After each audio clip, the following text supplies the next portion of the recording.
اور جو لوگ اللہ تبارک و تعالیٰ کے ان مثال کو ہدایت سمجھے تو وہ لوگ کیا ہے؟ ہدایت یافتہ ہو گئے۔ تو اب میں بتاتا چلوں کہ اللہ تبارک و تعالیٰ سے کہ بہت سارے کو گمراہی میں مبتلا کر دیتا ہے۔ اللہ تعالیٰ نے فرمایا نا اس میں کہ بہت سارے کو گمراہی میں مبتلا کر دیتا ہے، اور گمراہی میں اسی کو مبتلا کرتا ہے جو فاسق ہے۔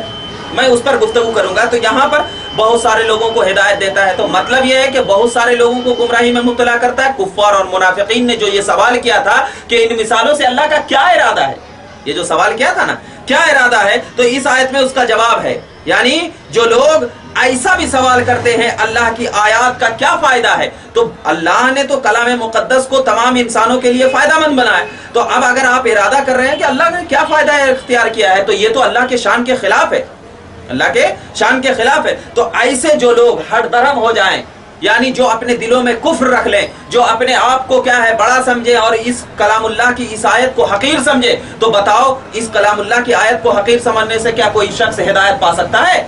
نہیں پا سکتا۔ ہدایت اسی کو ملے گی جو اللہ نے جو بھی چیزیں کلام مقدس میں نازل فرمائی ہے وہ چیز ہمارے لیے راہ ہدایت کا ذریعہ ہوا کرتا ہے۔ تو اللہ نے جو فرمایا کہ بہت سارے لوگ کیا ہے اس سے ہدایت پائیں گے، مطلب یہ ہے کہ اس آیت کو اپنے دلوں میں اللہ کا کلام سمجھ کر جب اس پر رہنمائی کریں گے اور عمل کریں گے تو وہی لوگ کیا ہے ہدایت پائیں گے۔ اور جو لوگ اس آیت کو بالکل کمتر سمجھ کر کے ان کے دلوں سے کیا ہے ختم ہو جائے گا، تو یہ لوگ کیا ہو جائیں گے؟ بالکل گمراہ ہو جائیں گے۔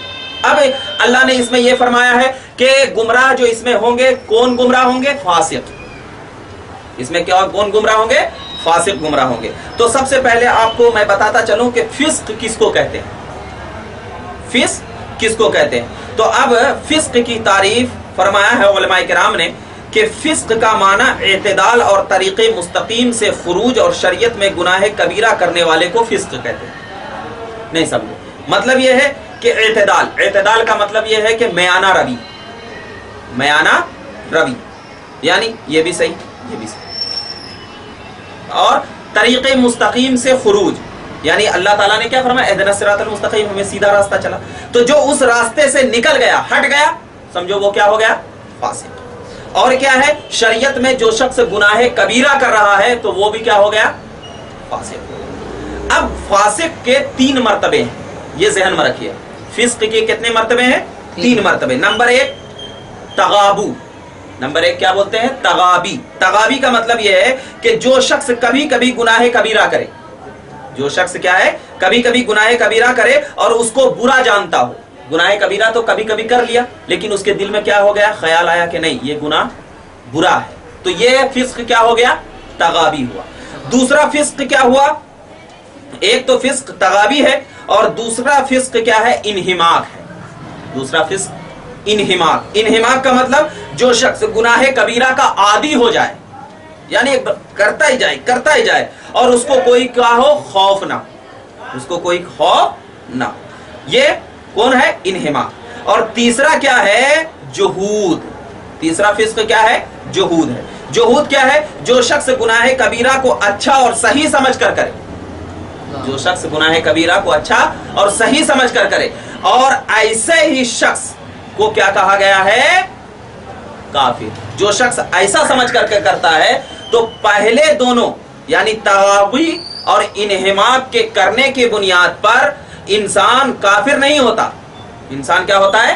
کافر نہیں ہوتا۔ لیکن تیسرا جو ہے جہود، یعنی گناہ کبیرہ کو کیا ہے بالکل اچھا سمجھ کر کے اگر کر رہا ہے تو ایسا شخص کیا ہو جاتا ہے؟ کافر ہو جاتا ہے، ایسا شخص کافر ہو جاتا ہے۔ یہ فسق کے 3 مرتبے ہیں، ٹھیک ہے۔ اور جب فسق کے 3 مرتبے ہیں تو جب تک انسان تغابی اور انحماق کے درجے میں ہوتا ہے ایمان سے نہیں نکلتا، کیونکہ اس کے دل میں اللہ کا خوف رہا کرتا ہے، اس کے دل میں اللہ کا خوف رہا کرتا ہے۔ اور جب وہ تغابی اور انحماق سے نکل جاتا ہے تو اس کے دل میں نہ اللہ کا خوف رہتا ہے نہ رسول اللہ کی تصدیق رہا کرتی ہے، بلکہ وہ برے کو اچھا سمجھتا ہے اور اچھے کو کیا کرتا ہے؟ برا سمجھتا ہے۔ اور یہاں پر جو منافقین، یہاں پر جو فاسق سے مراد ہیں، جو اللہ تبارک و تعالیٰ نے فرمایا ہے کہ گمراہ نہیں ہوتے ہیں مگر فاسق ہی لوگ، تو یہاں پر جو فاسق سے مراد ہے تو وہ فسق کی تیسری قسم مراد ہے، دوسری اور پہلی اور دوسری قسم مراد نہیں ہے۔ کیوں؟ اس لیے کہ آپ ذرا دیکھیے کہ منافقین لوگوں کے دلوں میں خوف تھا کہ اللہ کا، اگر خوف ہوتا اللہ کا تو آپس میں مسلمانوں کو نہ لڑاتے،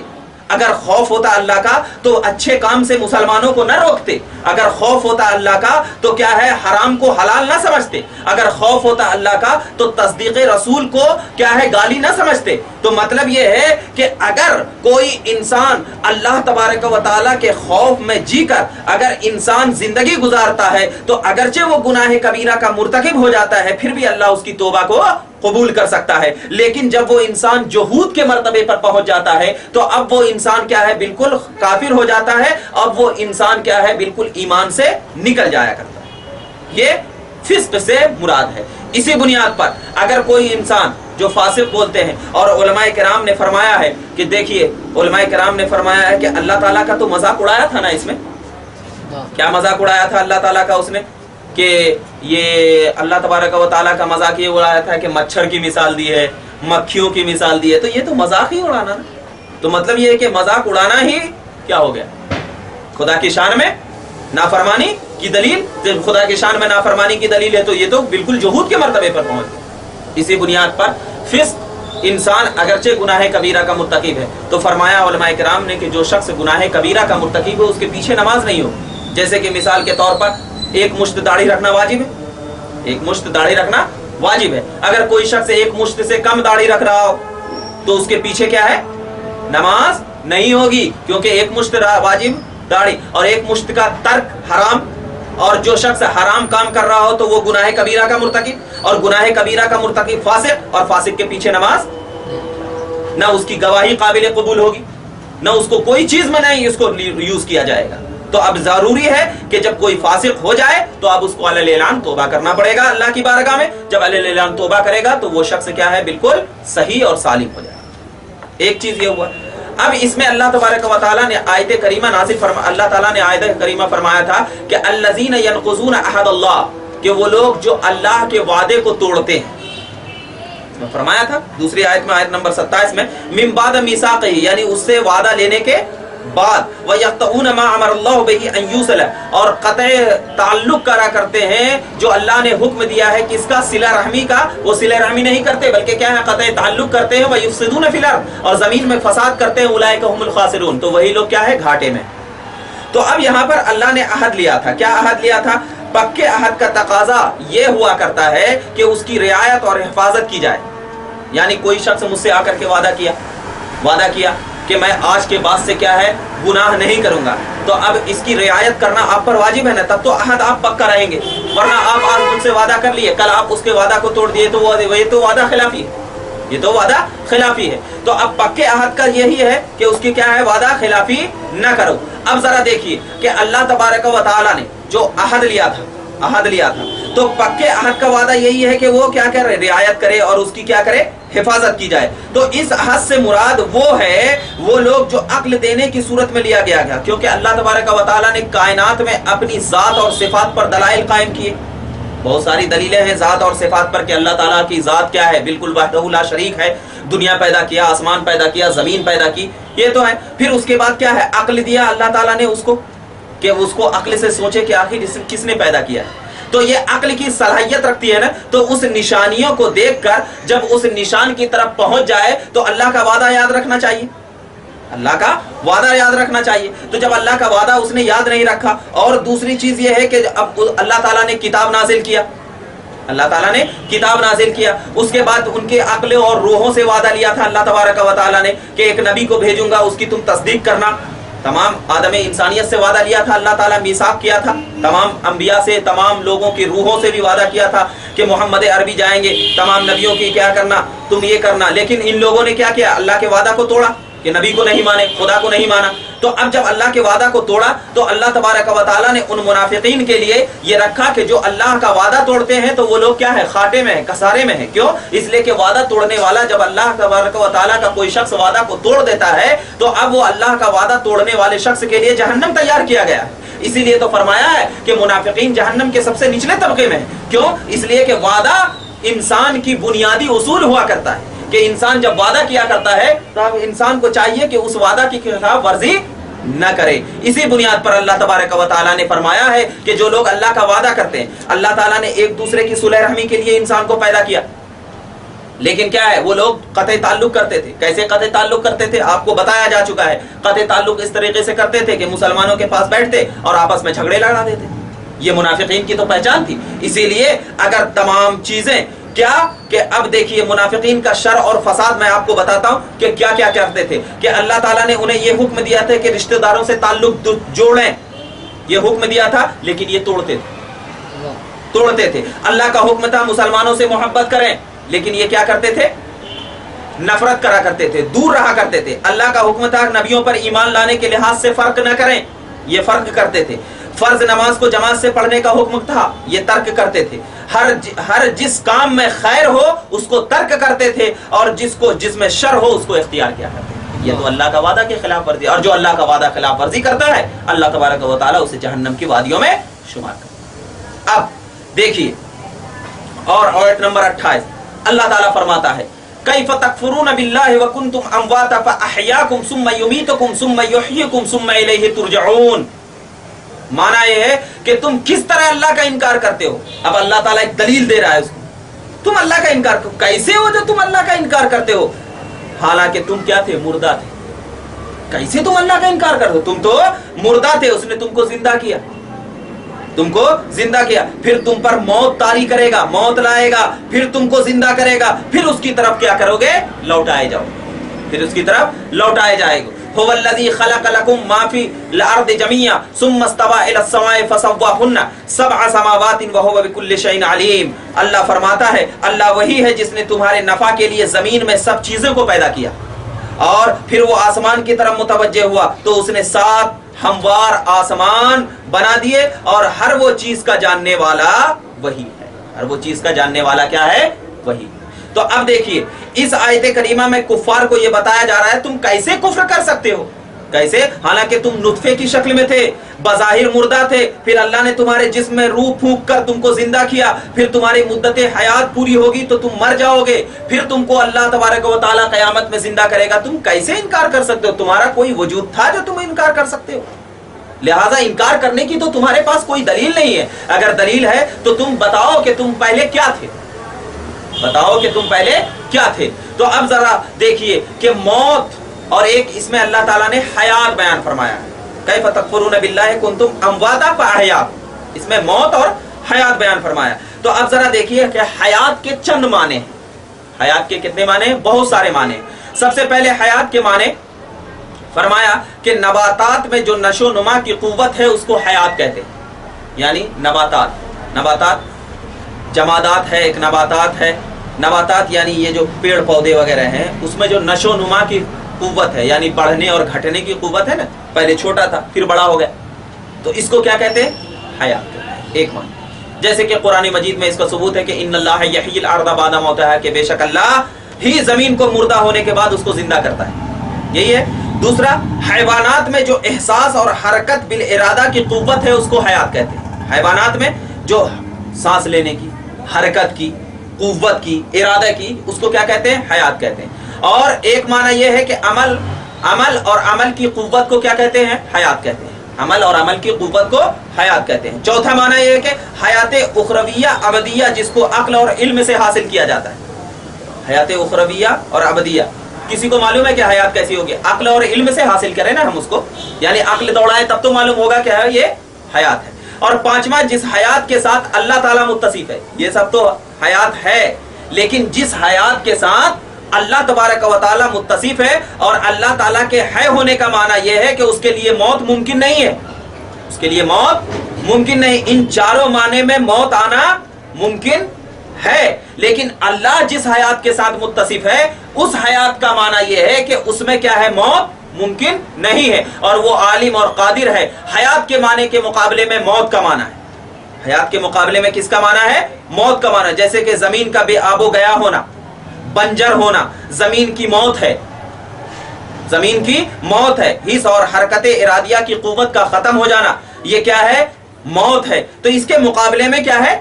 موت ہے. تو حیات اور موت کا معنی آپ کو سمجھ میں آ گیا.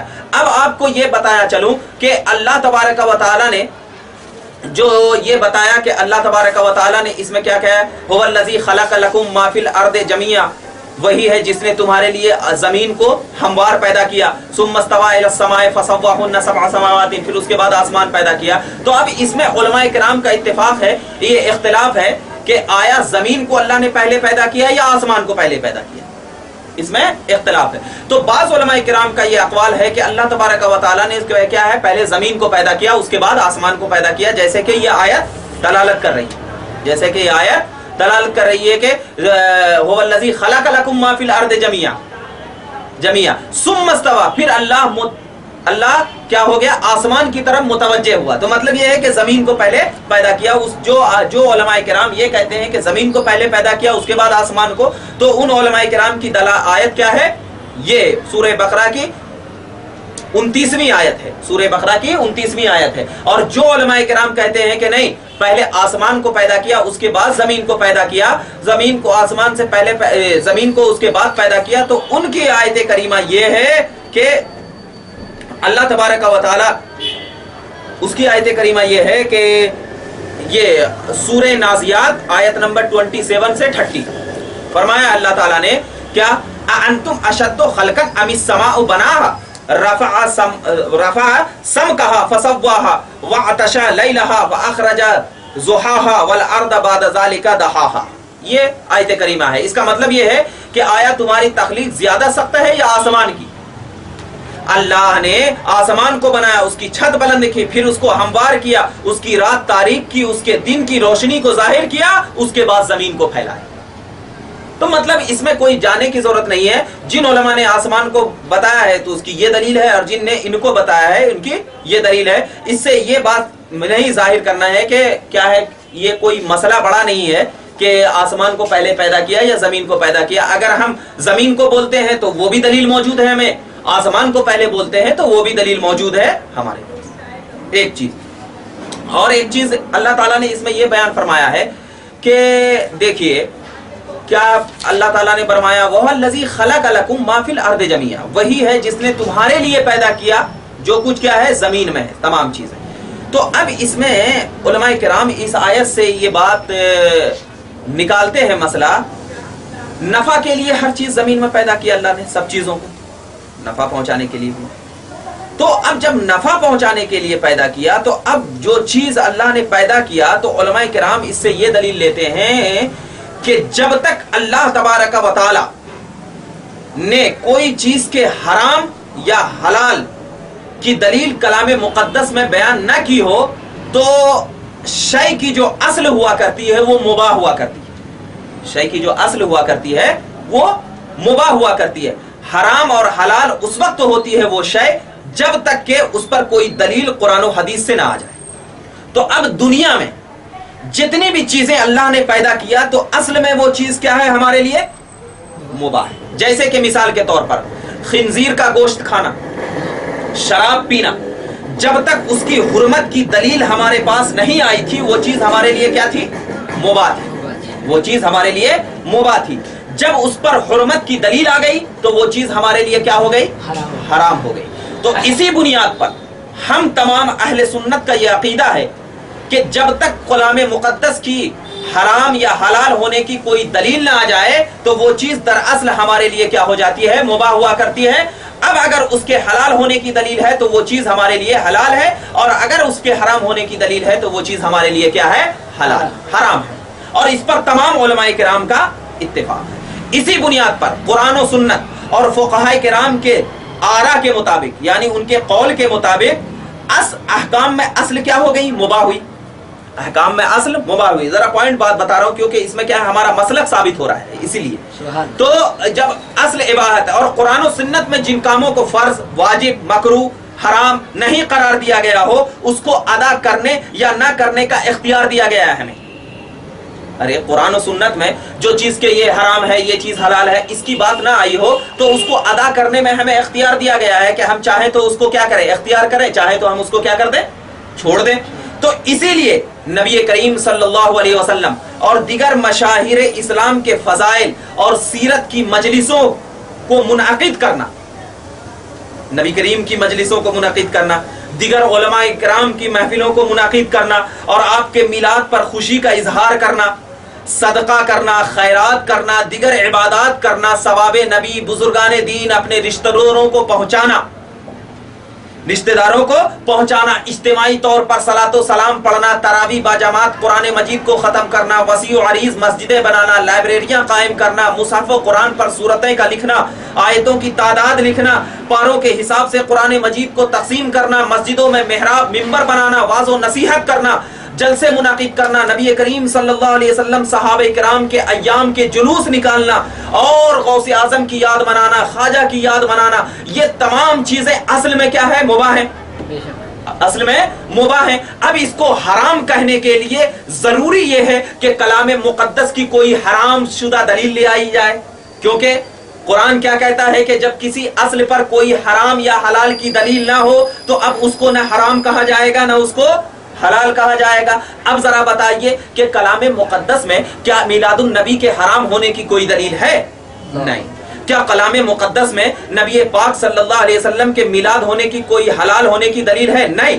مگر ہم کہتا ہوں کہ نبی پاک صلی اللہ علیہ وسلم ہمارے لیے ایک نعمت ہے، اور نعمت کا تو شکر اللہ نے ادا کرنے کے لیے کہا ہے، چاہے وہ خوشی کے تعلق سے ادا کرے، چاہے وہ اور طریقے سے ادا کرے، مگر اس کو واجب اور فرض نہ سمجھے، واجب اور فرض نہ سمجھے۔ لیکن اگر محبت رسول میں ادا کر رہا ہے تو اسے ثواب مل جائے گا، اسے ثواب مل جائے گا۔ تو لہٰذا ہم تمام اہل سنت جو مجلسیں منعقد کرتے ہیں، صلاۃ و سلام پڑھتے ہیں، مسجدوں میں جا کر کے تقریریں، واعظ و نصیحت کرتے ہیں، تو دراصل یہ مباح چیز ہے، اور اللہ کے رسول نے فرمایا ہے کلو امرن، ہر کام کہ انما الاعمال بالنیات، کہ اس کا دار و مدار کس سے ہوا کرتا ہے؟ نیتوں سے ہوا کرتا ہے۔ اگر مجلسیں منعقد کرنے میں نبی کی محبت کی نیت ہے تو انشاءاللہ نبی کی محبت حاصل ہوگی، نبی کی محبت حاصل ہوگی۔ اور اگر محفلیں منعقد کرنے میں نبی پاک صلی اللہ علیہ وسلم کی شان بڑھانا ہے تو جس کی شان خود خدا بڑھا رہا ہو تو یہ عام لوگ اس کی شان کو گھٹانے سے ہم ان کی شان گھٹتی نہیں ہے۔ تو معلوم یہ ہوا کہ میلاد النبی منانا اور تمام چیزیں کرنا یہ کوئی شرک و بدعت نہیں، بلکہ قرآن کا یہ فیصلہ ہے کہ جب اصل چیز اباحت مباح ہوا کرتی ہے تو اس مباح کو ہم تمام چیزوں میں کرنا اور ضروری ہوا۔ یہ ہمیں سورہ بقرہ کی 29 آیت کریمہ یہ درس دے رہے ہیں۔ اب اللہ تعالیٰ فرماتا ہے آگے وَإِذْ قَالَ رَبُّكَ لِلْمَلَائِكَةِ إِنِّي جَاعِلٌ فِي الْأَرْضِ خَلِيفَةً قَالُوا أَتَجْعَلُ فِيهَا مَن يُفْسِدُ فِيهَا وَيَسْفِكُ الدِّمَاءَ وَنَحْنُ نُسَبِّحُ بِحَمْدِكَ وَنُقَدِّسُ لَكَ قَالَ إِنِّي أَعْلَمُ مَا لَا تَعْلَمُونَ۔ فرماتا ہے اللہ کہ اِذْ قَالَ رَبُّكَ لِلْمَلَائِكَةِ، اور یاد کیجئے جب آپ کے رب نے فرشتوں سے فرمایا زمین میں ایک خلیفہ نائب بنانے والا ہوں، زمین میں ایک خلیفہ اور کیا بنانے والا ہوں؟ نائب بنانے والا ہوں۔ تو فرشتوں نے کہا کیا آپ ایسے شخص کو نائب بنائیں گے جو زمین میں فساد اور خون ریزی کرے گا؟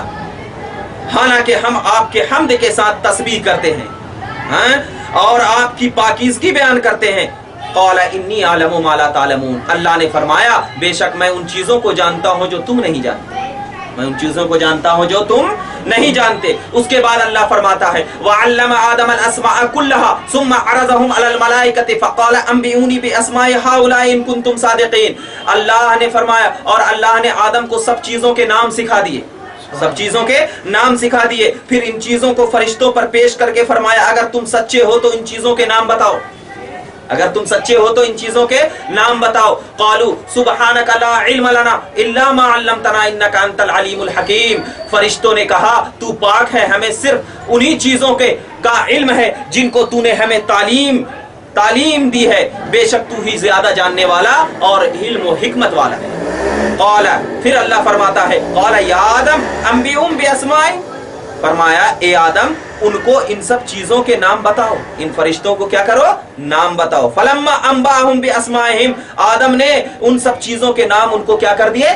بتا دیے۔ قال الم اقل لکم انی اعلم غیب السماوات والارض، اللہ نے فرمایا کیا میں نے نہیں کہا تھا کہ میں زمین و آسمان کے غیب کو زیادہ جانتا ہوں؟ وَعَلَمُ مَا تُبْدُونَ وَمَا تَكْتُمُونَ، اور تم جو ظاہر کرتے ہو اور جو چھپاتے ہو اس کو بھی میں کیا کرتا ہوں؟ زیادہ جانتا ہوں۔ یہ آیت کریمہ ہے۔ تو اب ذرا فرمائیے، تو اب اس میں فرمایا گیا کہ اذ قال ربک للملائکہ، جب کہا رب نے کس سے؟ فرشتوں سے۔ تو اب اس میں ملائکہ